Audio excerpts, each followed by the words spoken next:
this is a picture of Atlanta Falcons wide receiver Julio Jones. Now, I always said, like, as much as like a lot of us, majority of people, particularly in the black community, we like to be entertained. And when I mean we like to be entertained, whether it's these bullshit TV reality shows like the Housewives of Atlanta or the Side Chicks of Hollywood or whatever, you know, and including sports, because let's just face it, that's entertainment too.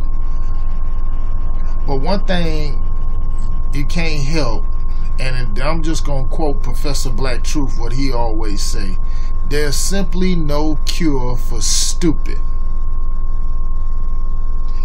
Now, in case y'all wondering what happened, in case y'all didn't know what has been heard, Julio Jones was, you know, this is off season for him. He was out jet skiing, which is a normal thing to do in a lake, particularly what part of the country you are from or whatever. Here in South Florida, this time of season, everybody jet ski all the damn time.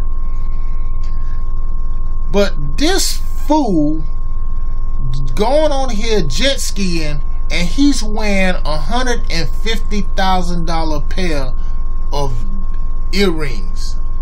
You know, the diamond studs, diamond earring studs. Just put your two and two together and you know what happened next. But anyway, the article that came out there, so I'm just gonna pull this article up. This is coming like out of the what the hell is that?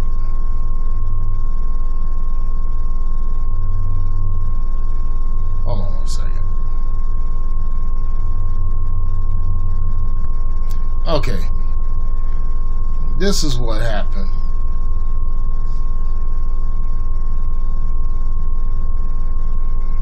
I'm just gonna play the video right here, and y'all see what I'm talking about. Falcons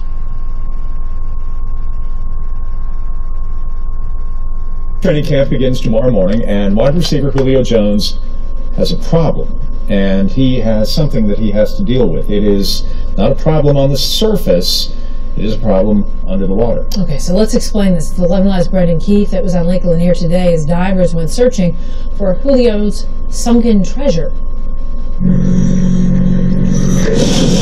A dive team dips below the surface of Lake Lanier on a rescue mission. They're not searching for someone, but something. I'm getting ready to dive for a diamond ring. A diamond earring. Bobby Griffin has been a friend of mine ever since he helped me recover a GoPro I dropped in the lake a couple of years ago. He and fellow diver Richard Pickering disappear from view, headed to the bottom, looking for a diamond earring 65 feet down. That earring was worth a lot, huh? Yeah, just a little bit. That's Falcons wide receiver Julio Jones. The earring belongs to him. Julio Jones, the superstar for the Atlanta Falcons, apparently lost his diamond earring while jet skiing. He went off. When he came back up, the earring was gone, and we're told it's worth $100,000. It was worth like $100,000? Oh, he says. The divers reach the bottom and it's completely dark. It's dark, which I was rather surprised at. And full of trees that haven't seen daylight since the lake was filled back in the 1950s. They cut the trees off and they let all the limbs fall down. The only hope is that the divers' lights might catch a glint off the diamond. It's down in crevices and nooks and crannies. It's impossible. Absolutely impossible. The divers rise along with their air bubbles empty-handed. It's a soft bottom, and if there's a stone that size... No catch today for Julio Jones, who told us he's just happy the only thing lost when he fell was an earring. How about we replace that earring with a Super Bowl ring this year? On Lake Lanier, Brendan Keith, 11 Alive. Lake Lanier is really deep, and like they were talking about, when there's a lot of debris on the bottom.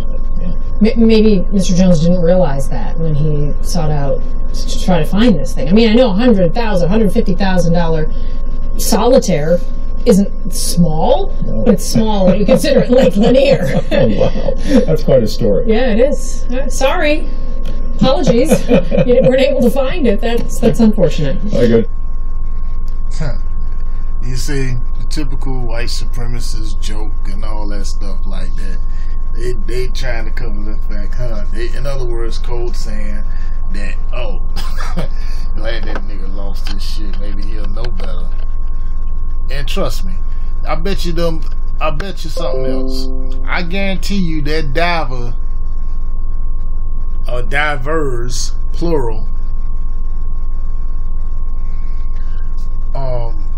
they probably still diving down there looking for that $100,000 earring. Let's just face it. 3 things that I wouldn't do. Okay? 1, ain't no way in hell I'm gonna be wearing $100,000 worth of jewelry on my ears. 2nd, I would not even be going jet skiing. I wouldn't even get no $100,000 earring, even if I had the bread for that. I use that $100,000 to go ahead and buy me some property.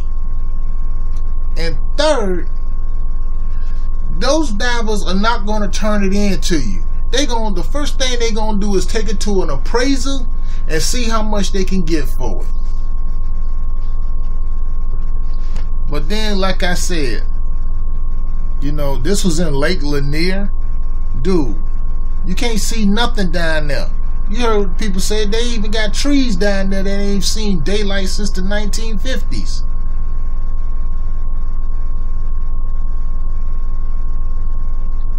But, you know, like I said, it is simply no cure for stupid. Shoot, I'm pretty sure he ain't got nothing to worry about. You know, the old saying my mama used to say, man, a fool and their money will soon part. In this case, Julio Jones and your $150,000 earring, that parted. You know? But speaking of jackass of the month, that brings me to another idiot. Now, I try to do my best to go away, to try to really stay away from this shit, to be honest with you. I really try to do my best to do that, but I couldn't stay away from this. I just had seen this video here, and this is the Meek Mill's Trick Daddy thing, beef or whatever, if you want to call it. So let me just play this. To connect to the people on this level, it became like a trend for people to try to like take everything from you, but you can't. This is what we offer to the game. I don't think you know. When you see people rolling their skellies up, when you see people with the diamond chains, everybody's wearing Cuban links. When you see people in Miami on the yachts now and Instagram, that comes from the influence of Meek Mill, the Dream Chasers, because they believe us. You know what I'm saying? And a lot of young guys coming up, they don't want to be on the corner toting no gun no more. They trying to rent a Rolls Royce, and they spending their money. It's kind of foolish to spend your money that way, but that ain't the topic no more. Having a 30-shot gun or the 100-shot clip all day. Now the young guys trying to take it to another level. At least the young guys I know. You know, you talked about people became, you know, in some ways Meek Mill becoming a punchline. That's what I age. To connect to the people on this level. Okay. Meek Mills. I mean Meek. Really? Really, Meek? You really want to go there?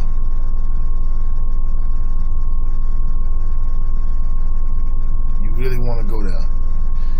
You know, first thing first, I got a lot of love for my brothers and sisters up in Philly, man. You know, the people who know me when they come down here or they ran across me, they know the real recognize real, period. But Meek Mills, I know, doesn't speak for Philly. Okay? I know some OGs up there that speak for Philadelphia. And second, Meek Mills, you're not from Miami. I am. You talking about saying rolling up Scullies all this stuff, that was influenced by you? Really, Meek? Really? Brothers down here in Miami was rolling scullies up long before your 87 behind was born. Whether you were from Miami, or whether you from New York, whether you from Oakland, whether you from LA, or Chicago, or Houston, Dallas, Atlanta, Jackson, New Orleans, Shreveport, Memphis, Nashville, Chattanooga, Knoxville, Charlotte, Baltimore, Richmond, Bluefield, West Virginia. Shout out to Earl Griffin. That's my man. Doesn't matter, you know, whether you're from Cleveland, Detroit, Milwaukee, Seattle, I could go on and on. Meek, you did not set no trend with that. Okay? And you talking about here in Miami, talking about saying now you got, you know, brothers now, we start now want to ride on yachts and all this other stuff. Meek, once again, you did not set no trend. Rocking Cuban links, rocking this. Cats down here was been doing that. Like I said, this was way before your time, boy. Way before your time. Now I said to myself, I said I really was trying to go ahead and stay away from this. But, you know, due to the fact this is my hometown, so I got to say something on that. Meek Mills, you really, people wanted to ask me, you know, what I think about with Meek Mills on this. Am I mad about it? No, not really. I'm just addressing something that he's totally incorrect on and he's misinformed on. When it came down to rocking Cuban links, we've been doing that. Okay? Whether it's been in the black community or whether it's been in the Cuban community, you know, or the Latin community as a whole, we've been doing that. Riding on yachts, been doing that. You can't claim to set a trend on something that's already have been established. Don't make no sense. That's just like saying,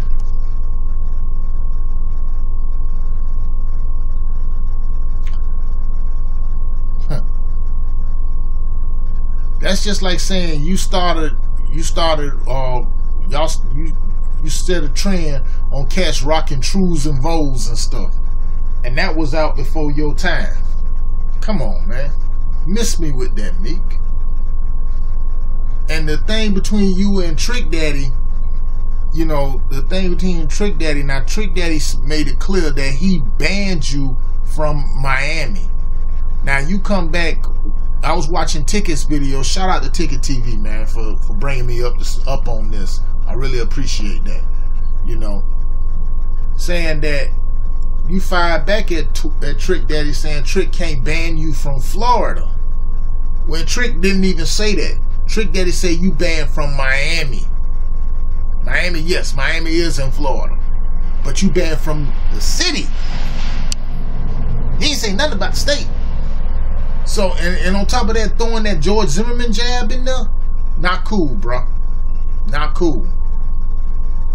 That's just like saying that, oh, you know, what you trying to say? You trying to say brothers down here in Florida are soft? You ain't banned George Zimmerman? That was real ignorant. But then again, like I said, the overall synopsis on top of that, like, I really don't take Meek Mill seriously, and I'm gonna tell you why. You ask few of my people in my circle ask me about this, or what I think about. You know, they upset too. Some of the OGs and some of the locals here even upset about that jump what Meek Mill say, because here in Miami, let me tell you something. We got a lot of issues here, racial, economical. We dealing with a gentrification issue here. But you're not going to come in here and think you're going to run junk. Because, see, not only you got Trick Daddy on your behind, you also got Luke on your ass, too. Okay? You don't come in somebody else's territory and then stake and claim you did something there to set it off, and you ain't paying homage to the ones who basically set it in stone. That's like me going to Chicago and going on the south side and say that I set the thing there, when truth and power that, nah.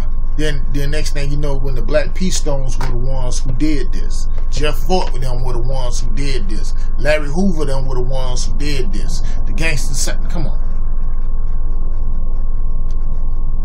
Man, you tripping. But at the same time, you know, people gonna say like this when what I'm about to say. I would give Meek Mills a pass. And I'm going to say the reason why, because, you know, he's like, what, 30 years old now? He was born in 87, so he's 30 years old. So, you know, like I say, he's young. You know, he's still 30 years old in age, but he's still young in the mind, because he still got a lot to learn. I guess the time he being up in jail didn't teach him much. Teach his ass to slow down and stop and think.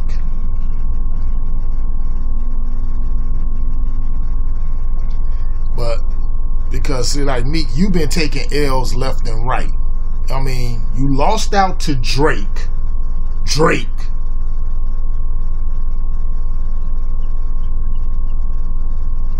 Then you turn around here, your girl, Nicki Minaj, turns around and leave you. You couldn't have sex with her for 3 months because of an ass implant or something. I don't know, you know, because personally to me, all that shit buffale anyhow. And then now this thing with Safari. You know, I mean, dude, Meek, some of my people in my circle may give you a pass. And I slightly may give you a pass. I'm going to retract that. I might slightly give you a pass. But on the real though, bruh, have several seats. For real, man. Because you do not know what you say. Nor do you think before you speak. I know about your little incidents. I still remember about the incident prior to Club Live on Sunday a few years ago, where people in your crew battled with people in Fabulous crew at the entrance of Club Live, which is a popular Miami night spot. I know about that. That caused a lot of problems.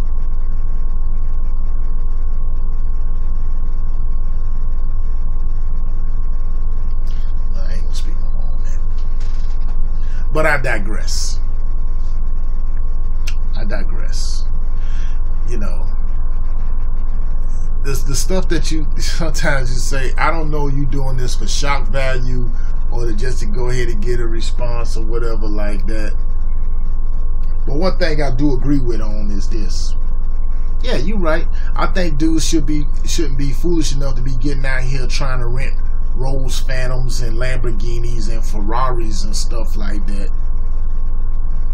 It's a waste of money. But this is the type of illusion that you have a lot of people who listen to your songs think that's what the real lifestyle is about, when true in reality it's not.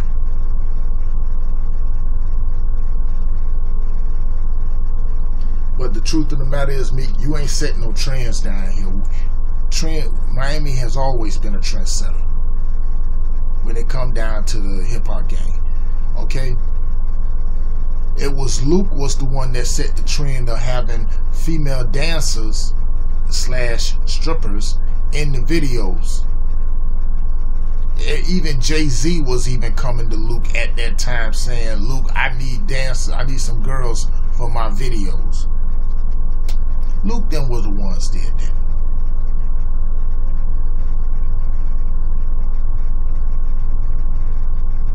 Okay? You guys get out, come down here.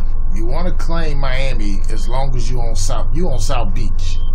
I've never seen Meek Mills, none of these guys. I never seen them in Overtown. I've never seen them in Liberty City. I've never seen them in Hialeah. I've never seen them in Seminole. Never seen them in Brown Sub. Never seen them in Largemont, Robin Hood. I've never seen you in Opelika. I've never seen you in Miami Gardens, aka Carol City.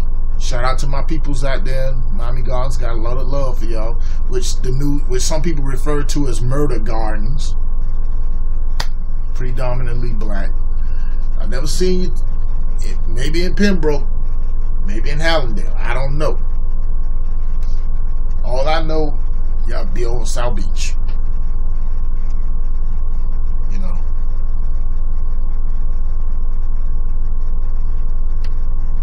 And see, people that come to my town that personally I know, you know what I'm saying? They ain't getting nothing but love from me. That's just plain and simple. Because see, Meek, unlike you, see, I speak for the streets.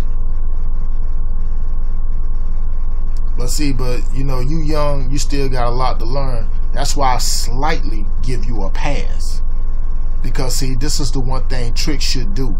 Instead of going on social media and blasting them, talking them noise, Trick should just like pull them to the side, whether it's a phone call or man to man, face to face. Y'all sit down, y'all talk about this, y'all deal with that right there, and address them and educate them, show them the ropes. I mean, the era I came up in, that's how I was taught. When it comes down to that. Now, I've been in both of y'all presences. And I'm going to tell you something. Meek is alright dude. You know, long as he ain't on that, he ain't on that naughty head. But, you know, it is what it is. You know, that's my thing like that. Us as elders, we got to go ahead and we have to show the youth, the young guns, this ain't the way to go. We got to guide them in that right direction. You know, everybody gonna get out there, they gonna take their own path to reach that status that's, you know, to take that path to manhood at the end of the day. And this right here, like I said, I'm saying this again and I'm going to clarify. I really try to stay away from this, but then when it come down to this, I say, no, I got to speak on this. Because now you talk about my city. When it's not even true, it's actual fact. I mean, Meek, even if you listen to this video, you don't listen to this video, I mean, dude, you could come see me. I ain't the hardest person to find. I can sit down with you and I tell you like, yo, this is how it go, this is how it go, like that. It is what it is. You know, ain't nothing soft about cats down here in Miami. Some of the other cats may take offense to that. I don't. Because like I said, I give them a pass on that. Some of the shit that you do is foolish. I'm not gonna bite my tongue on that. The Safari incident, that was dumb. But I think it's just a part of growing up. But that there, his thing is not as half as bad as this idiot's incident, wearing a $150,000 earring, jet skiing in Lake Lanier, a murky ass lake. Shit, look like the Loch Ness Monster could live down there. But, you know, like I said, you know, they both get my award for Jackass of the Month, though. You know, Julio Jones being a jackass for wearing a $150,000 earring while jet skiing, and Meek Mill's misinformed and being ignorant, thinking he really think that he set a trend down here in Miami when it comes to Scullies and riding on yachts and all this, and roads and all this stuff. We've been doing that for the longest. You know, obviously he forgot about Rick Brownlee. Go watch Rick Ross's what's that video Rick Ross did? I forgot. Which was a counter to the Cocaine Cowboys thing. MIAO. Go watch that. Rick Brownlee, the mayor of Opelika, the mayor, Rick Brownlee, he didn't rent no Rolls Royce. He bought Rolls Royces. Okay? Think about that. You know what I'm saying? I'll leave a link in the description for anybody that want to know how it really go down here in the 305 in my backyard. With that said, think about that, Meek. Think about that, Julio.